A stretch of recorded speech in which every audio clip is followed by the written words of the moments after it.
வானத்தில் நீ நின்று பூமியை நீ பாரு, மண்ணோடு வேதங்கள் இல்லை.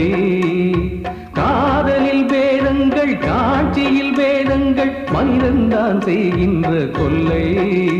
இது பூவின் தோட்டமா இல்லை முள்ளின் கூட்டமா?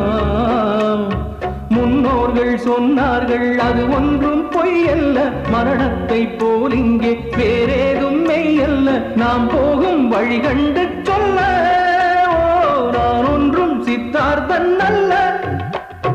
உடல் என்ன, உயிர் என்ன, உறவென்ன, உலகென்ன, விதி என்ன, விடை என்ன மனமே? ஓடும் நதியெல்லாம் கடலோடு, உடலெல்லாம் மண்ணோடு, உயிர் போகும் இடமெங்கே மனமே? இந்த வாழ்க்கை வாடிக்கை, இது வாழ வேடிக்கை.